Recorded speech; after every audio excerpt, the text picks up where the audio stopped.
В Башкортостане 1442 школьных автобуса. По правилам, их нельзя эксплуатировать более 10 лет, поэтому 42 машины нужно было заменить. Правительству республики удалось по частям купить 44 автобуса и закрыть эту проблему.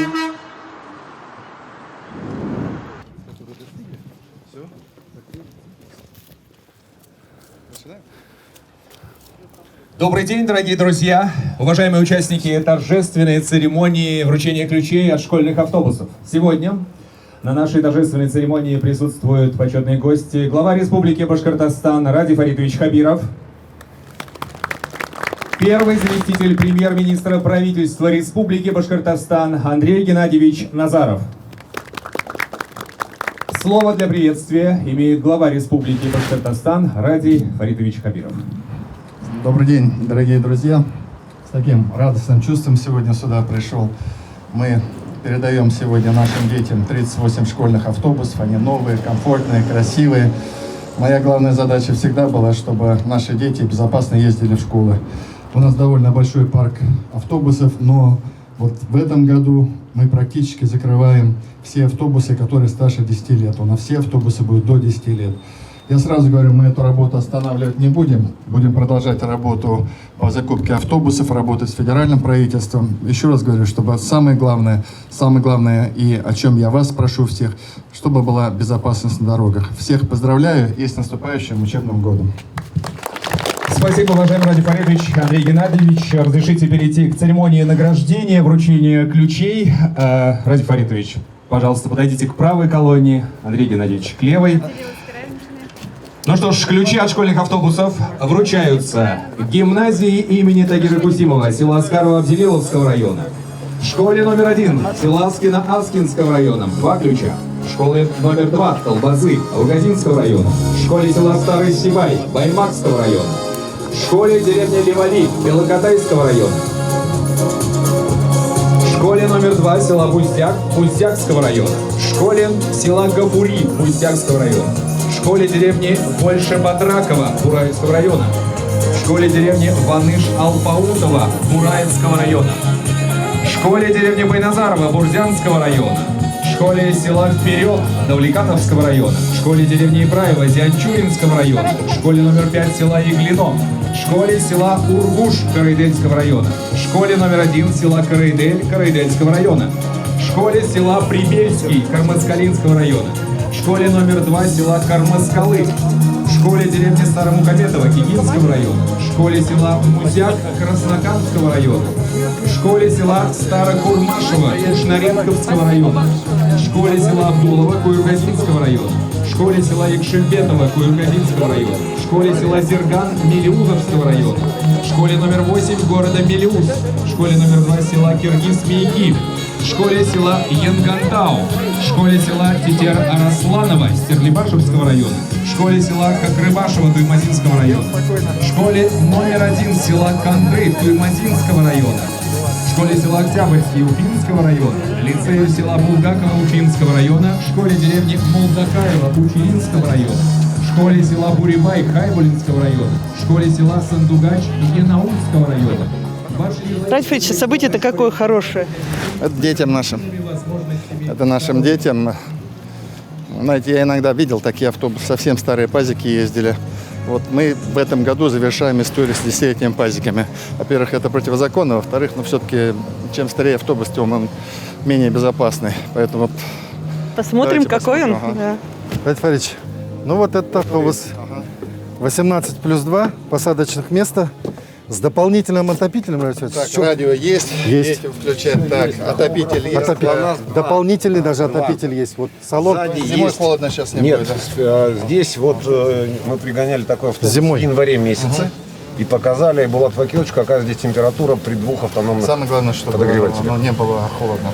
Нет, здесь, честно могу сказать, в шортах можно зимой ездить. Да. Ну, проверим. Да? Тройные ребра жесткости. Даже при переворачивании, не дай бог, конечно, но он не складывается, крыша не складывается. 18. 18 детей сопровождающих, ранцы и крепеж для ран сделан. Ремни. Четырехточные ремни. Четырехточные, не трехточные даже. А они четверточные даже? Да. Это Если он всё. уже там 11-классник. Эти ремни рассчитаны, даже если вы сейчас сядете. Я вы садился, пристегнетесь. если я могу сесть. Да. Нет, ну понятно, мы, так сказать, Так, громкоговоритель есть? громко Здесь говорить, могут- ограничитель Да, да. скорости 60 км в час, больше машина ехать не Чем может. хорошо, у пазиков 60 ограничителей Я снимали. так понимаю, вы поставщик, да, наш? Да, компания Луидор, Шапошников Сергей. Здесь ограничитель на пазике, он включается очень легко. Здесь это целая история, то есть это они не сделали. Это они не сделали. Но мы продолжим эту работу, будем. У нас там, ну, нам еще, знаете, много довольно еще. Ладно, спасибо. Спасибо вам. Пошли, зайдем. Да. Пошли. Здесь меню, Владимир Владимирович. Вот то, что будет ждать нас 1 сентября. Начальные классы. Единицы качества. Это напримерное меню. Ну, вы готовы детей кормить? Да. Такая большая армия придет, я не знаю. Ну, уже же опыт набрали по прошлому году, мне кажется, и так далее. Потому что с 1 по 4 кормят всех, наконец, да? Всех, и надо посмотреть. Вот как раз рацион. Это завтраки. 1 А это где, в каком районе? Это у нас Гафурийский район. Это меню вторая неделя. Тот новый полностью рацион для первоклассников. завтрак, да? С 1 по 4 класс, кто будет учиться в первую смену. У нас сколько будет бесплатное питание с 1 по 4? Сколько закладываем? Мы там 42 рубля, да? Нет, 55. 55? Нет, вот 55 мы закладываем, да? Но. 55. Для тех, кто во вторую смену, у них получается горячий обед. А обед мы сколько? Тоже 55. Тоже 55 рублей. Да. Для ребятишек с ограниченными возможностями у них идет двухразовое питание. У них идет завтрак и обед. Обязательно обратить внимание, хлеб сами делают, пекут порционный. А хлеб начали где печь? Пекарня Ипофамин. Заканчивается госрегистрация для детского питания. Мы уже практиковали эти булочки в детских садах. Их ребятишки очень А вы любят. на сколько районов вы сможете? Или на один район только это? А в таком маленьком размере, скорее всего, только на один. Но если будет заказ, мы постараемся выполнить все. Возможности у нас есть. Спасибо, с наступающим. Спасибо большое. Спасибо. Позвольте еще уши показать. Диетическое меню. Как раз для диабетиков. А вот у нас вот так одета вся Уфа будет? Да, А районы когда на один? А вот, уже А вот районы тоже. Все районы. Все районы. Лучше же настроение. Вот это же наша молочная кухня. продукция, Все, да, мы наша. детям даем буфет. Да. Меню включено. Кушают они, нет, это? С удовольствием. Кушают, чтобы не остается, да? Потому что эта линейка очень такая разная. Тут и наполнители разные, фруктовые есть, и злаковые. Так что все продукты, они доступны. Единственное условие – это исключен сахар. И, конечно, белковая квота увеличена. Мясо наше? Конечно. Вот и курица представлена, и рыба, и мясо. Мы прошлый год весь шумели по поводу мяса. Ну, не надо нам чужого. Свое мясо качественное, хорошее. Конечно. Все проверено, потому что Очень надеемся, что будем кормить. будем С праздником стараться. наступающим. Спасибо. Рафич, конференция августовская. Директора. Да, мы ждали, готовились. Здравствуйте. Мы готовились, в принципе, ну, во-первых, обсудить прошедшее. И сейчас задача, традиция. Традицию ломать нельзя. Удачи вам.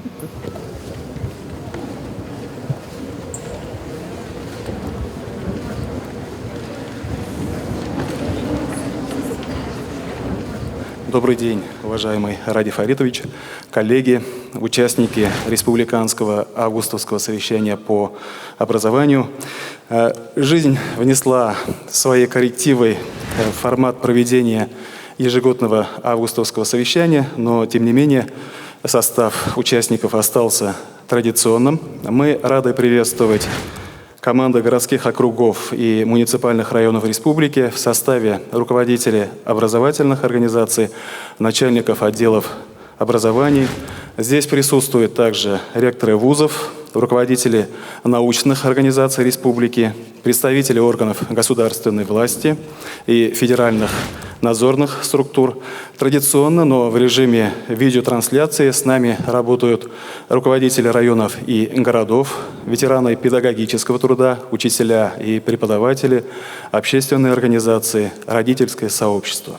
Тема августовского совещания – цифровая трансформация образования. Выбор темы – это попытка взгляда в будущее, которое буквально до недавнего времени казалось отдаленным, а теперь в силу непростой эпидемиологической ситуации становится уже реальностью. Слово имеет глава Республики Башкортостан Ради Фаритович Хабиров.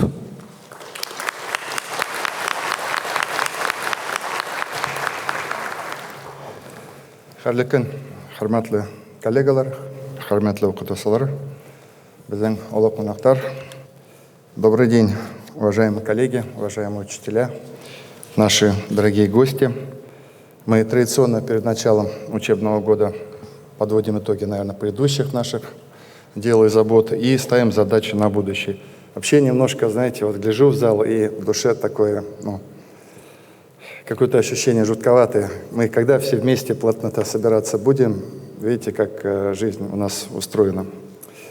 Вообще, хотел несколько слов сказать по прошедшему периоду. Мы как-то вместе не собирались. Я первое хотел вас всех поблагодарить за прошедший период. Когда мы в марте приняли решение перейти на дистанционное обучение, мы никогда этого не было. Это для нас вообще было неведомое, неожиданное.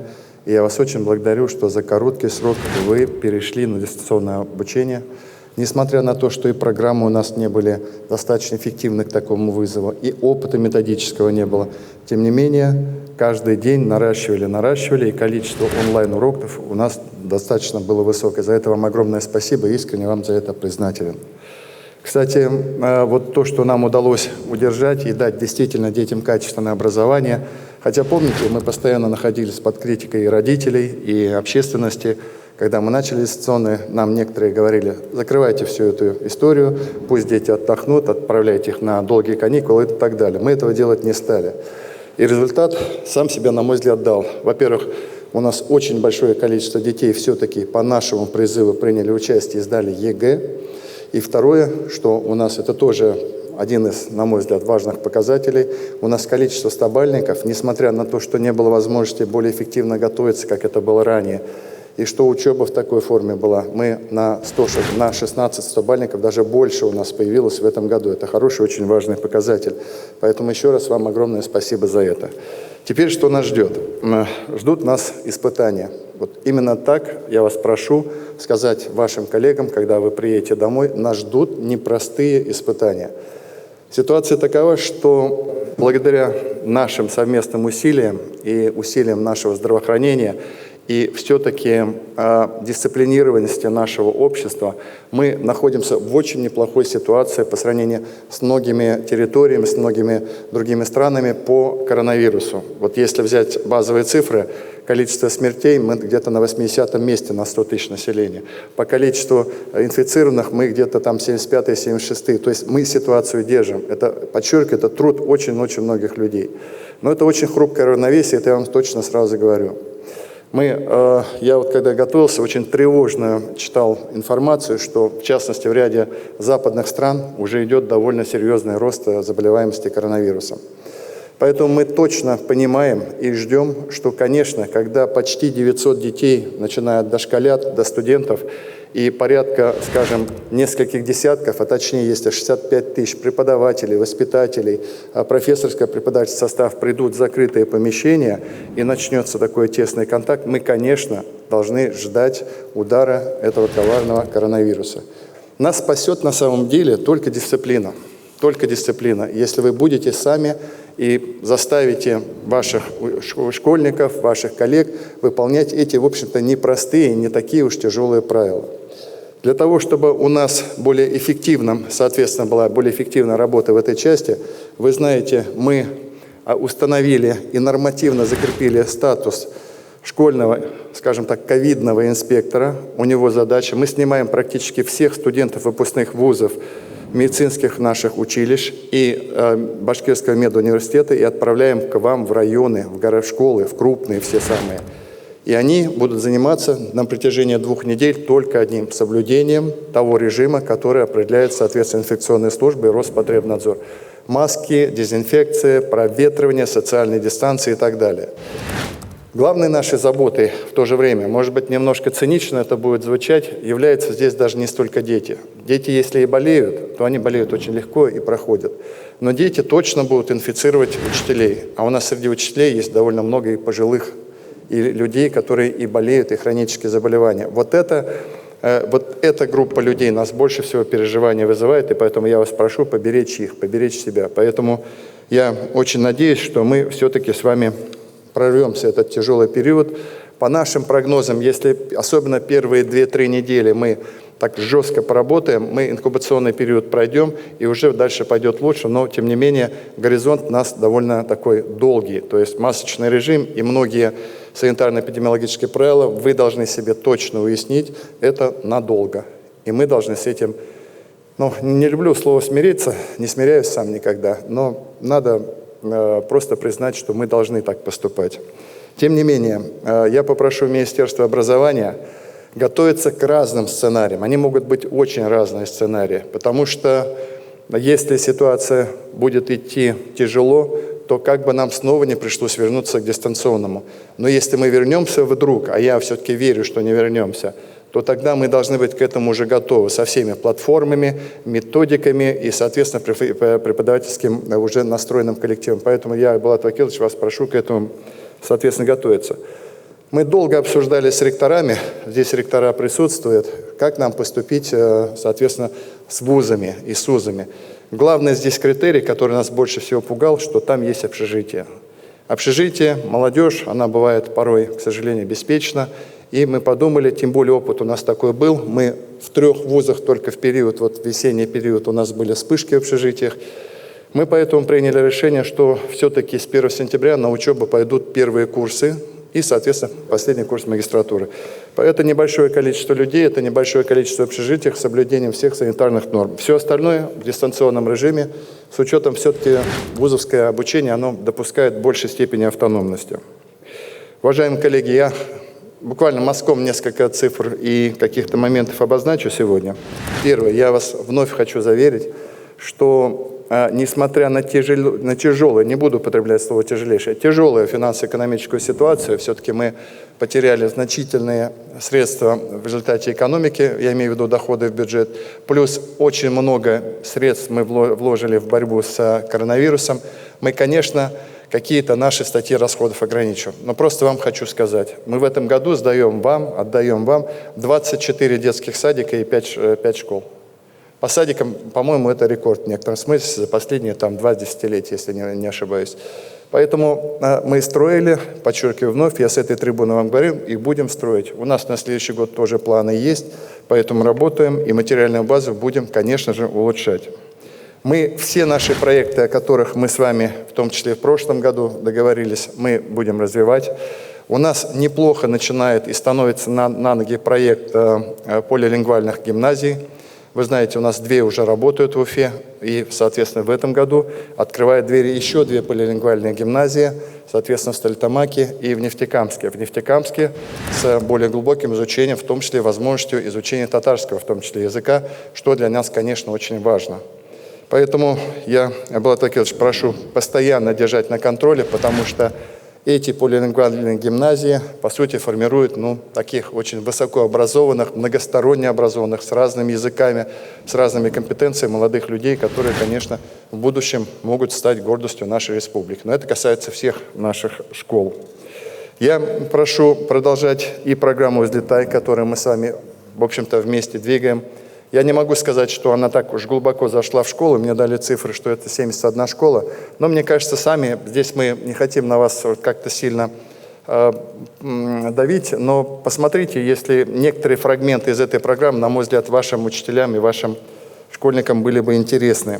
Мы, вы знаете, в этом году первую фазу приведения в порядок наших стоматологических кабинетов в школах мы завершаем. У нас 152 подобных кабинета. Вы, те, кто был в ваших школах, видели, они оснащены по самому современному, на мой взгляд, оборудованию. И это действительно также важнейший момент и важнейший элемент здоровья наших детей, чтобы они в будущем выходили все-таки более здоровыми. Я сегодня хочу сказать, что мы очень признательны президенту нашей страны, который принял решение, и вот эту вот такую тяжелую историю, на мой взгляд, чисто эмоционально, что дети у нас одни кушают, другие не кушают бесплатно, он ее разрешил. И с этого года у нас первоклашки с 1 по 4 класс все обеспечены горячим питанием.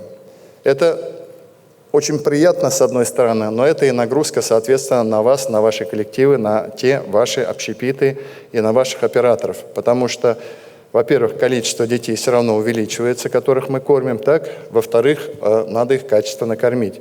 И цена сама по себе неплохая, чтобы ребенок мог получить полноценную горячую еду. Я поэтому очень-очень внимательно прошу за этим смотреть. Я знаю, здесь сидят и представители родительского сообщества.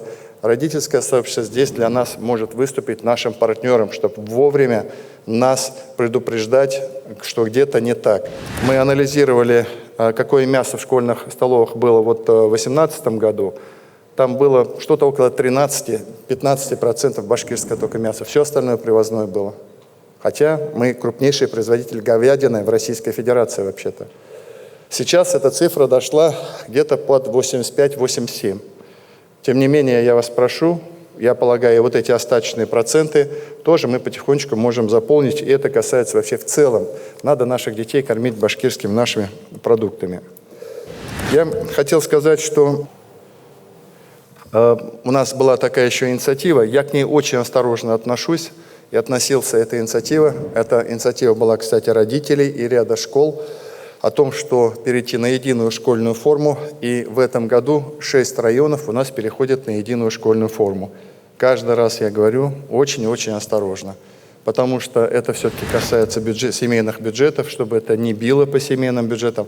Но, конечно, гораздо приятнее, когда ребенок одет в качественную, хорошую, красивую форму, и при этом, насколько я помню, и мы сохраняем все те доплаты тем семьям, где определенные материальные сложности, для того, чтобы они могли компенсировать покупку.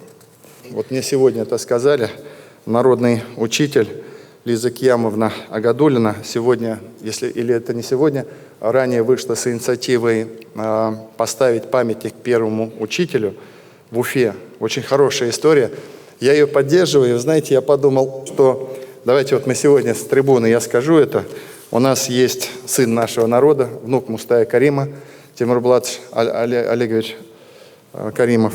Он с каким-то особым чувством подходит вот формирование нашей среды культурной в Уфе. Я к нему обращусь, чтобы нам вот какую-то концепцию дал. И действительно, давайте с его помощью мы такой памятник поставим в очень хорошем, красивом месте, чтобы это на самом деле было. И действительно было очередным украшением. И, конечно, прежде всего, дань уважения нашим первым учителям. Уважаемые коллеги, я несколько слов, разрешите, скажу таких более, скажем, вещах, связанных с высшим образованием. Вы знаете, сейчас наш проектный офис, который мы создали, и активно работаем над тем, чтобы все-таки надеждой для нашего высшего образования будет создание Евразийского научно-образовательного центра мирового уровня. Я этот вопрос ставил, задавал вопрос и обсуждал с президентом. Я обсуждал этот вопрос с правительством Российской Федерации. Министр высшего образования и науки Валерий Фальков, когда вот был буквально вот последний приезд, он был очень впечатлен достижениями наших вузов, которые, он сказал, что вполне отвечают многим современным меркам, сами только себя не хвалят в какой-то степени, может быть, и себе цену не знают. Поэтому нам нужно сейчас бороться за получение этого статуса. Это и деньги, но это самое главное, очередной шаг для того, чтобы мы с вами нашу систему высшего образования потихонечку переводили на уровень более высокий. Хотел поделиться с вами с радостью. Не просто далась эта история. Количество бюджетных мест в наших вузах, применительно к количеству студентов и количеству молодежи, которые у нас в республике. А напоминаю, что в Приволжском округе у нас самое большое количество молодежи. Мы начали работу увеличивать цифры целевого приема. Конкретно, вернее, бюджетных мест. В этом году у нас уже на 1500 мест бюджетных мест увеличилось. Это значит, что наши дети никуда не уезжают и остаются, учатся здесь и, соответственно, дальше развивают нашу республику. На следующий год мы увеличиваем, тоже договорились, на 2000, но эта работа должна продолжаться. Нам этих цифр все равно мало, и поэтому нам нужно в этом двигаться. В следующем году у нас будет большое профессиональное событие. Финал WorldSkills Russia будет проходить в Уфе. И я прошу нам все вместе уже этим заниматься, потому что это такой достаточно большой рывок вперед. Уважаемые коллеги, на самом деле сюда шел с главной одной задачей сказать вам спасибо. Сказать спасибо, что выдержали эту историю. Уверен, что мы спокойно с вами точно так же пройдем и другие испытания, которые совершенно точно лягут на наши с вами общие плечи. Но я думаю, все выдержим. Вам очень крепкого здоровья, берегите себя и с хорошим настроением приходите в 1 сентября к вашим детям, по которым соскучились. Спасибо.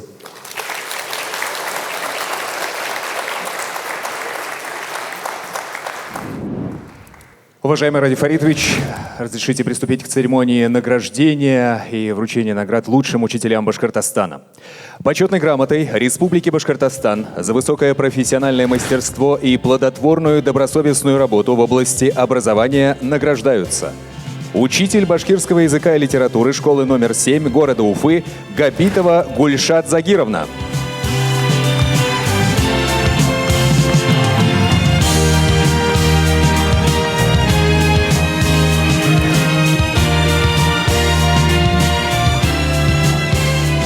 Учитель начальных классов гимназии номер 3 города Уфы Ефимова Наталья Сергеевна.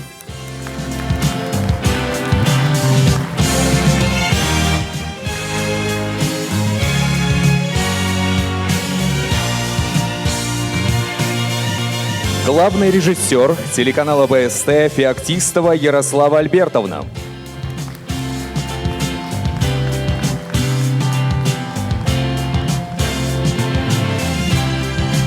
За высокое профессиональное мастерство и плодотворную добросовестную работу по организации дистанционного обучения благодарностью главы Республики Башкортостан награждается проректор Института развития образования Республики Башкортостан Шейхметов Ильдус Фаатович.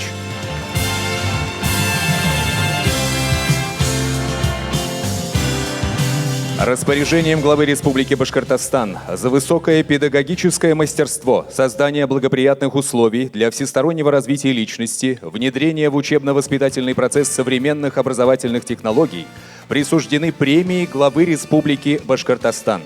Лауреатом конкурса «Учитель года башкирского языка и литературы 2020», победитель конкурса Низамова Назиля Хасановна, учитель лицея села Верхний Киги.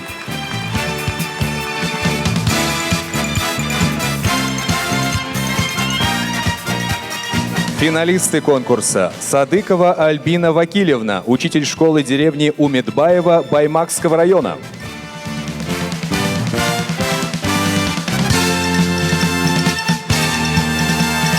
Истамгалин Ильгиз Наилович, учитель гимназии имени Тагира Кусимова, села Аскарова Абзелиловского района.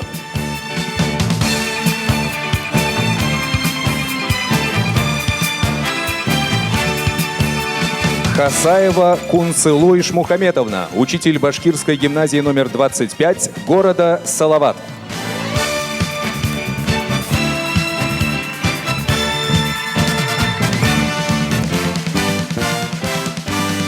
Ахметова Гульшат Едкаровна, учитель лицея-интерната Давлекановского района.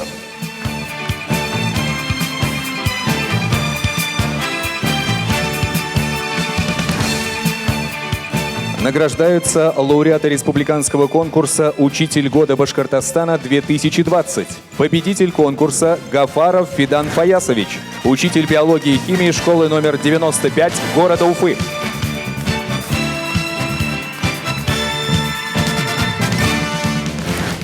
Финалисты конкурса: Аюпова Елена Рифхатовна, учитель английского языка школы номер 13 города Октябрьского.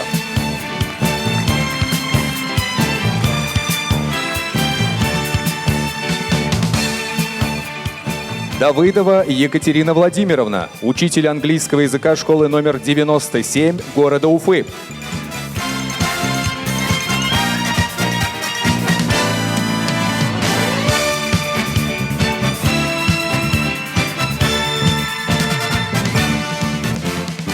Кутенков Александр Евгеньевич, учитель химии и информатики школы села Шафраново Альшеевского района.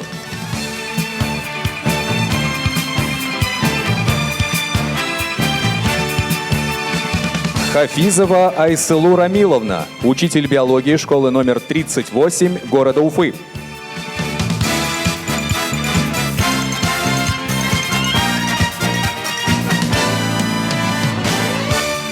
Награждаются лауреаты конкурса «Учитель года русского языка и литературы-2020». Финалисты конкурса: Семенова Айгуль Юлаевна, учитель гимназии номер 82 города Уфы.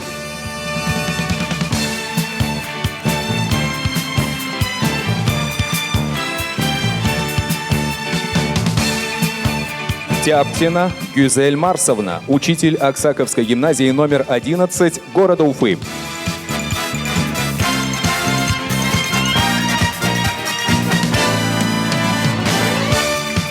Фазлыева Лилия Ильфировна, учитель школы номер 22 города Салават.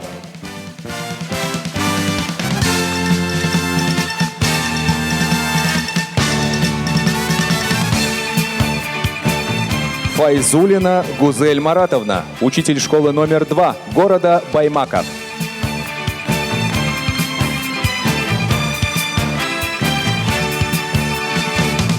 Награждаются лауреаты конкурса «Учитель года татарского языка и литературы-2020». Победитель конкурса Курбанова Галия Байзитовна, учитель Центра образования номер 10 города Нефтекамска.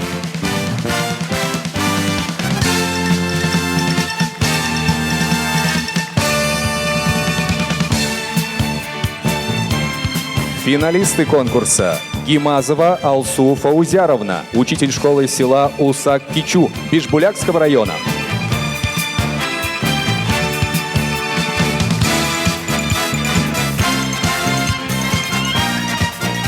Мухаметьянова Эльза Ризовна, учитель школы села Москова Дюртюлинского района.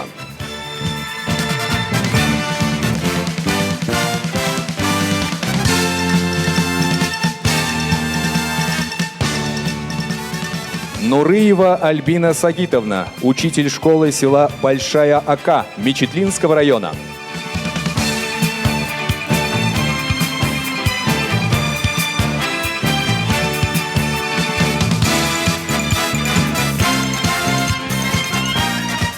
Хальфатулина Аниса Нурисламовна, учитель школы села Карманово Янаульского района.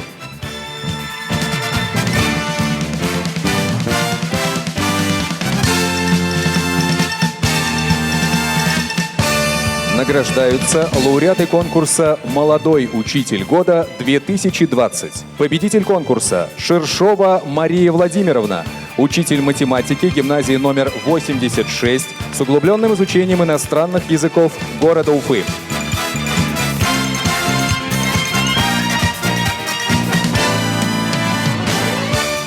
Финалисты конкурса: Нестеренко Анна Сергеевна, учитель музыки школы номер 109 имени Абдулина города Уфы.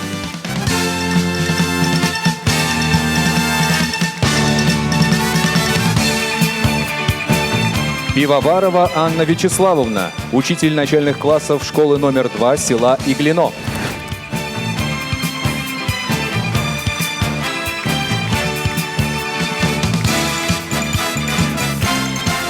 Пучкова Кристина Григорьевна, учитель начальных классов школы номер 31 города Стерлитамака.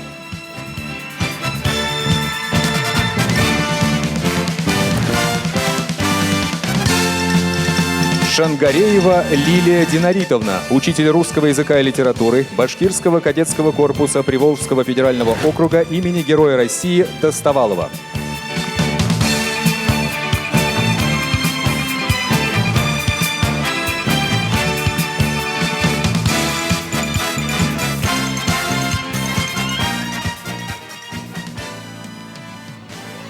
Еще раз всем большое спасибо награжденным.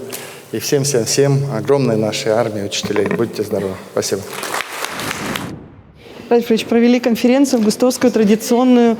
Начинаем учебу? Да, начинаем учебу. Решение приняли с 1 сентября. Дети должны пойти в школу. Преподаватели должны их увидеть живьем, как говорится. Они соскучились друг по другу. Поэтому начинаем. И сегодня, собственно, тема-то была трансформация, посвящена цифровой. Но, честно говоря, я больше хотел до учителей довести, чтобы они поберегли себя и встретили 1 сентября более внимательно. Ну что ж, всего нам доброго, удачи. Ох.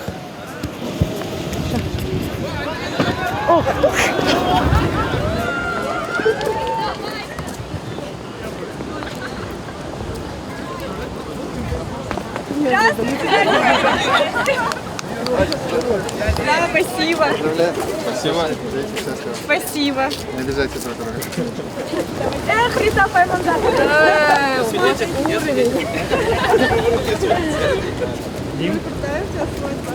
Нам позвали на свадьбу.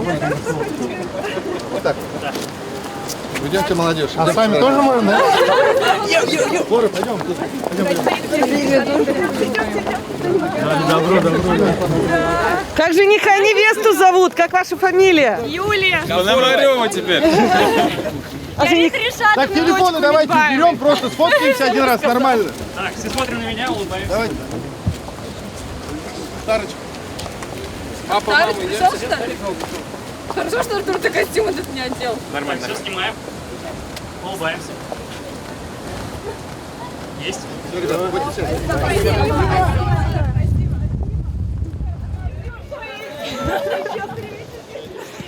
Ну что, ребят, удачи вам. Совета любовь. Ну и что, традиционная горько?